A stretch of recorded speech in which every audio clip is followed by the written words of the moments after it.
No ano passado, a ADEME lançou o Saber em Construção, projeto de capacitação e educação continuada para aqueles que desejam se atualizar na carreira e na vida frente às constantes mudanças do mundo globalizado. Hoje a gente vai saber um pouquinho mais sobre este projeto, que está na iminência de lançar a sua segunda turma em parceria com a ESPM, uma das maiores instituições de ensino do país. A ADEMEcast está começando, fique com a gente.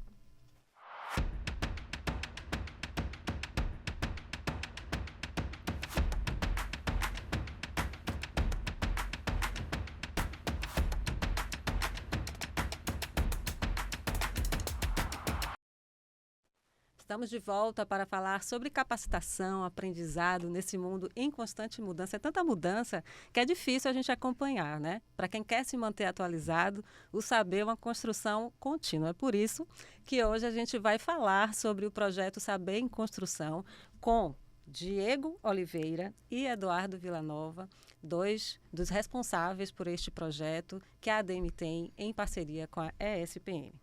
Diego Oliveira tem mais de 20 anos de experiência no cruzamento entre o mercado e a academia. Diego é estrategista da IUPA Insights, professor e coordenador acadêmico regional da ESPM. É defensor da pluralidade brasileira e lidera projetos que promovem as mudanças significativas e a união de talentos para um Brasil mais equitativo. E tem muito mais coisa que ele próprio vai falar. Seja muito bem-vindo, Diego. Obrigado, obrigado. É E, sempre bom saber que vem coisa boa por aí. sim. E também com a gente, Eduardo Villanova. Eduardo é engenheiro, CEO da Sertenge Engenharia, diretor administrativo financeiro da ADEME Bahia, coordenador do projeto Saber em Construção. Boa tarde, Camila. Muito prazer estar aqui falando desse projeto que eu tenho um carinho especial por ele, seja porque ele já é uma realidade, seja porque nos permite estar interagindo com pessoas relevantes, legais e que têm conteúdo para distribuir. Afinal de contas, conteúdo é algo fundamental hoje em dia. Sim. Eduardo, eu queria começar com a contextualização. Eu queria que você explicasse para a gente como é que surgiu a ideia do Saber em Construção e esta parceria estratégica com a SPM. O Saber em Construção começou com uma provocação do nosso presidente, Cláudio Cunha, percebendo a necessidade do mercado e dos seus agentes em estar, como você mesmo comentou, se capacitando para as novas trilhas, a nova agenda da sociedade. O nosso setor, ele por vezes, ele se concentra num estudo muito técnico, engenharia, custo, vamos dizer assim, novos métodos de industrialização da construção civil, enquanto outras agendas, o próprio mercado olha com uma certa distância. Estratégia, liderança, inovação. E percebendo vamos dizer assim, essa lacuna, veio a ideia de fazer uma parceria com uma universidade renomada que atua exatamente no conteúdo e muitos outros, né? Uhum. Diego, você que já está, né, em atuação na SPM há mais tempo, queria que você falasse um pouquinho para quem não conhece o trabalho da SPM e desde quando você trabalha, você atua nesse universo acadêmico. Essa pergunta a gente entrega a nossa idade, né? Mas vamos lá. A ideia do projeto casou muito com a SPM pelo simples fato, e a ADEME foi muito feliz em trazer o nome, né? Saber em Construção. Muito Que a interessante. SPM sempre acreditou e continua acreditando que o saber, a educação em si, está sempre em formato beta, ou seja, em construção. E quando a gente pensa, por exemplo, nas gerações, a gente estudou as gerações no Marketing.1, Marketing.2, hoje já estamos indo para o Marketing.8, já que temos o 9 aí, e a gente vai acompanhando. E quando a gente traz o olhar da SPM, que hoje tem o olhar não só para a área de comunicação, para essa área da administração, a gente busca cada vez mais entender o ser humano por ele mesmo. Né? Eu trago aquelas perguntas famosas, né? O que faz, o que sente, o que consome, como é o dia a dia. E na jornada de hoje, independente do segmento, a gente não pode ignorar que existe uma jornada online, que é dentro e fora do ambiente digital. Então, até que ponto que nós estamos preparados para conversar, não é com a geração de hoje, é com as gerações. Né? Muito vem se falando sobre a geração Z, mas será que você está preparado para conversar com as outras gerações também? E isso não só na área de comunicação. A comunicação acaba permeando todas as outras áreas.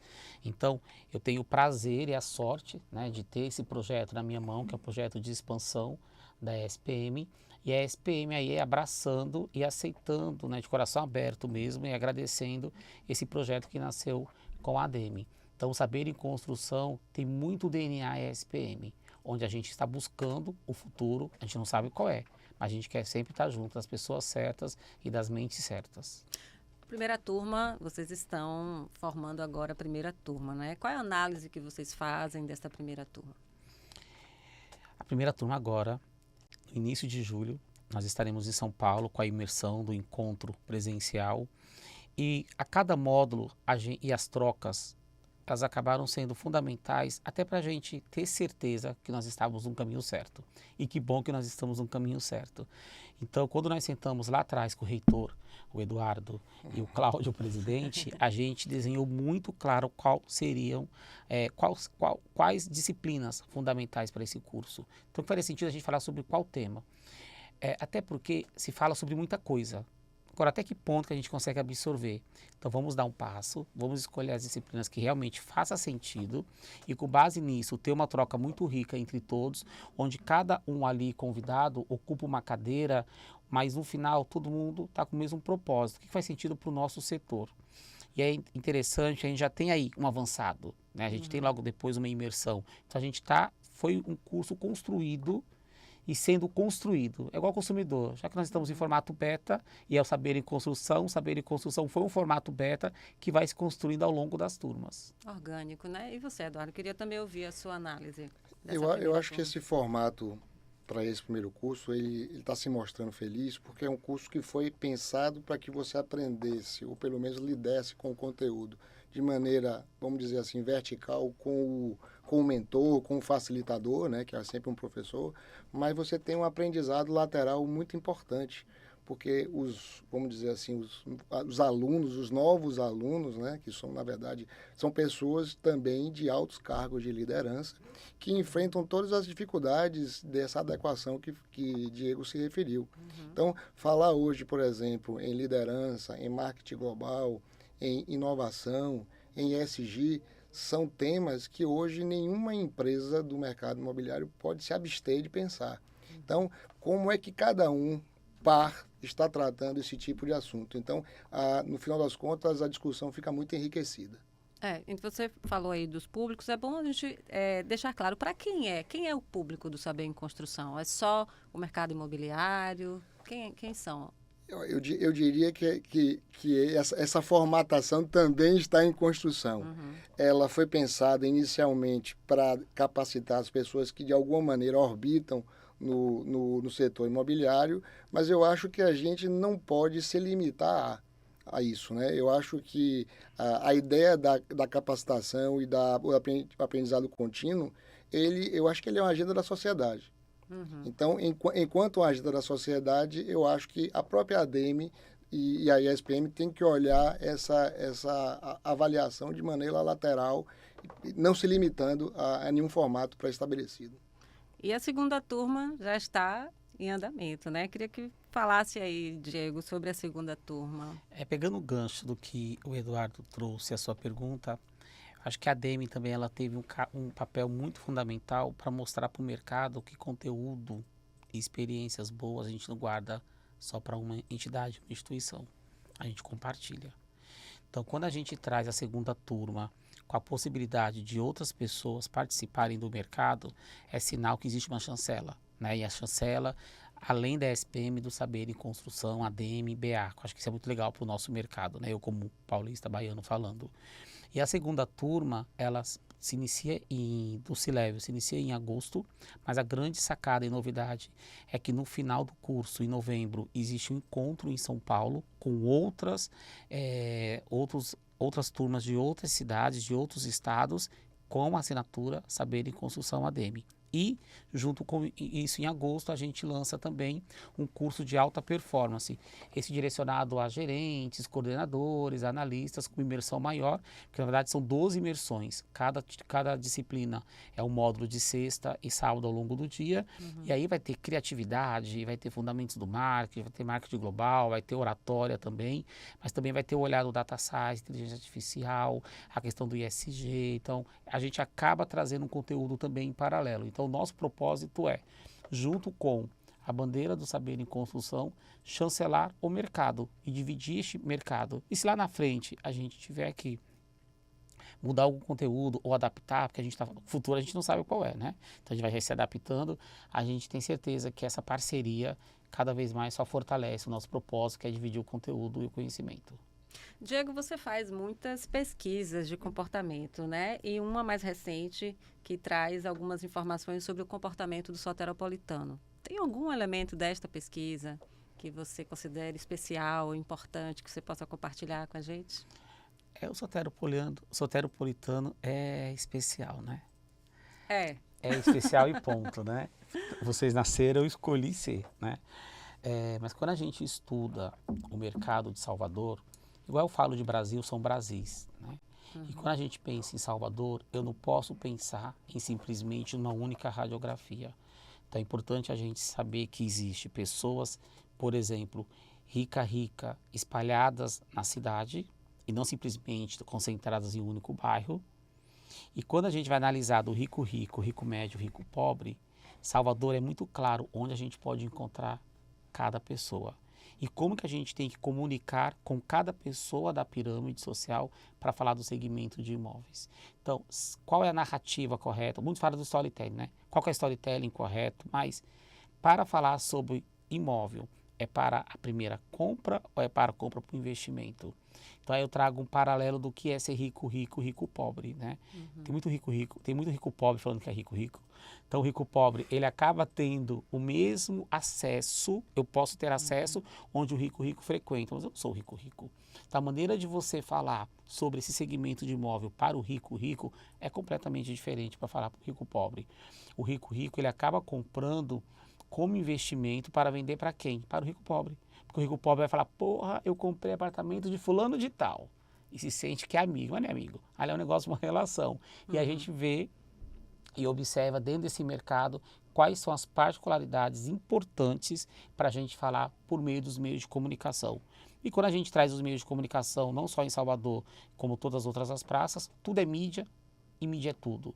Então, antigamente a gente pensava nos meios tradicionais. Hoje não existe mais meios tradicionais ou meios novos. Tudo é mídia, a gente tem que pensar como falar um a um para cada meio de comunicação, com João, que é diferente de Maria, que é diferente de José, que é diferente de Diego, de Eduardo e assim por diante. Então, aos poucos, Salvador mostra que tem as suas características claras e reais para falar com os segmentos.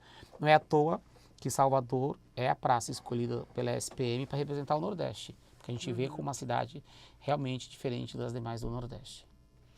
Eduardo, voltando aí falando do primeiro curso, falando do segundo curso, as disciplinas vão ser as mesmas. Fala um pouquinho mais sobre as disciplinas, sobre os professores, que são maravilhosos. Na verdade, algumas disciplinas são coincidentes, né? Oratória, ISG, gestão da inovação. Outras são, como o Diego comentou, a ideia do curso é ser um curso de mais imersão em horas e também mais abrangente. Então, é exatamente para você atender um público que não foi o objeto do primeiro, porque o conhecimento ele precisa ser disperso, né? Ele precisa estar em todos os lugares da empresa. Não adianta você capacitar o CEO, o diretor, se essa capacitação não se reverte, vamos dizer assim, numa cultura organizacional que a gente estudou, né? Hoje o aprendizado tem que compor a cultura organizacional da empresa. Então, quando você faz cursos para diversos níveis hierárquicos, você está, de alguma maneira, lidando e associando a cultura organizacional da empresa ao novo aprendizado. E como é a didática do curso? O curso é híbrido? Fala um pouquinho sobre como se dá essa... Interessante, né? O Eduardo está falando como reitor. Estou gostando. Tá vendo? Gostei. É o nosso reitor. O curso ele tem como propósito ter a troca presencial. O aluno até pode acompanhar a gravação ou EAD ao vivo, mas a gente sempre estimula que aconteça, que ele participe mesmo, né, o ao vivo, porque a troca acaba sendo mais rica e depois ele pode acompanhar as gravações. Agora, o interessante é que este curso permite, como foi o da primeira turma, permite que a gente faça um tour pela cidade. Então, a gente sabe onde vai ser a primeira aula, a segunda eu não sei. A última aula eu sei que vai ser em São Paulo. Mas a gente faz um tour pela cidade para promover que a gente conheça os lugares aqui da cidade. Então, no nosso último encontro, a gente teve o prazer de ter uma aula num ambiente super agradável, que foi a Casa Tua, para a gente conhecer o bistrô da Casa Tua também. E no dia seguinte, a gente foi lá para a sala exclusiva, executiva do Fasano. Então, este curso, os dois outros cursos, que tem uma carga maior, inclusive esse da carga maior, a gente quer fazer essa imersão, né? Será que vale a pena a gente, de repente, fazer um módulo dentro de uma comunidade, para a gente tirar o publicitário de dentro do ar-condicionado, para ele entender o que é falar com gente, de pessoas de classe média, classe mais popular, e não ficar só na teoria? Então, o nosso objetivo, e que bom que o nosso reitor concorda, que é o Eduardo, é tirar do ar-condicionado e levar a campo para entender como é que é falar com gente. Muito bom. Eu li um artigo que você escreveu que achei muito interessante. Eu acho que o título do artigo era Escolas são escolhas, né? Algo mais ou menos assim. 2019. E você cita no artigo o Rubem Alves, uma frase do Rubem Alves: tem escolas que são gaiolas, tem escolas que são asas. Fala um pouquinho. Uau, você realmente leu. Isso foi 2019 e eu concordo com essa frase que carrega até hoje. Não é à toa que na minha casa eu tenho uma gaiola, onde eu entro na gaiola, mas ela não é fechada. É justamente para que a gente consiga ali pensar e ter todas as ideias fluindo. O que eu acredito muito, que ideias boas, quando tem propósito, ficam reais quando a gente compartilha. E isso pode servir como referência e como exemplo para outras pessoas. E aí eu pego a vida uma escolha, que é uma escolha, onde você pode fazer as suas disciplinas. Então a gente trouxe nesse momento agora 12 disciplinas. Mas essas são as disciplinas que você quer para a sua vida? Ou quais são as disciplinas que você tem vivido no seu dia a dia para se tornar uma pessoa lá na frente com um propósito? Qual é o legado que você quer deixar? Então, para você deixar um legado positivo, quais são as disciplinas que você está tendo no seu dia a dia como vida? E aí, recentemente, eu dei uma entrevista sobre esse artigo também, que eu falei, gente, a vida é tão fácil, quem planta limão vai colher limão. Então, quais escolhas você está fazendo no seu dia a dia? O que você busca para ser um bom profissional, para ser um bom cidadão, para ser um bom pai, uma boa mãe, um bom filho? Então, tudo isso é disciplina para a escola, que é a escolha da vida. E a gaiola, que é uma referência que você fez, não pode ser o lugar da certeza no mundo de incerteza. Sim. Então, às vezes, as pessoas ficam engaioladas porque ali tem uma ilusão de que existe um conhecimento e que o conhecimento está encapsulado e, na verdade, a sociedade está demonstrando que nós estamos vivendo um desafio de grandes incertezas em todos os conteúdos, em todas as agendas, né? Então, a gente não tem alternativa, a gente tem que voar. Recentemente, quando em conversa com os alunos aqui em Salvador mesmo, eu coloquei no slide assim, mudei na hora, pautas do momento. E aí o pessoal, ESG, diversidade, inteligência artificial, tal. E eu falava, que bacana, né? E aí, como é que você está buscando esse conhecimento? Como é que você pode falar sobre esse conhecimento cuidando de uma marca? Quem é que você busca como referência? Aí eu trago para este olhar, porque se você está cuidando de uma conta, de um marketing de uma empresa, onde esses temas estão em alta, você tem que ter respaldo e know-how, né? Então, quem é que você busca como informação? Porque ao mesmo tempo que a gente tem acesso a tantas informações, a gente fica perdido. Sim. E a gente tem essa preocupação no nosso curso, a gente traz fonte de tudo. Porque aquela história, eu acho que, é porque você não acha nada. E se você falar, mas todo mundo quem? Não, eu quero alcançar todo mundo. Você não alcança todo mundo, minha gente. Então a gente tem que ter muita clareza. E a clareza é abrir o coração e ter as fontes certas para a gente saber o que está falando. Perfeito. Quero agradecer a vocês, Diego Oliveira, Eduardo Villanova. Para quem quer saber mais informações sobre o Saber em Construção, tem um site. Site da ADEME, site da ISPM Ou nas redes Nas sociais, redes sociais. nos buscadores, só colocar Saber e Construção, que já aparece lá, Saber e Construção da SPM, que é junto com a ADEME. Perfeito, não tem erro. Perfeito. Muito obrigada e sucesso para o Saber em Construção. Ótimo, obrigado. Obrigado. Esse foi o ADEMecast, o videocast que te conecta com o mercado imobiliário baiano. E se você quiser saber mais informações sobre o setor, você também pode acessar as redes sociais da ADEME, que aparecem na tela, ou o site ademe-ba.com.br. Obrigada e até a próxima.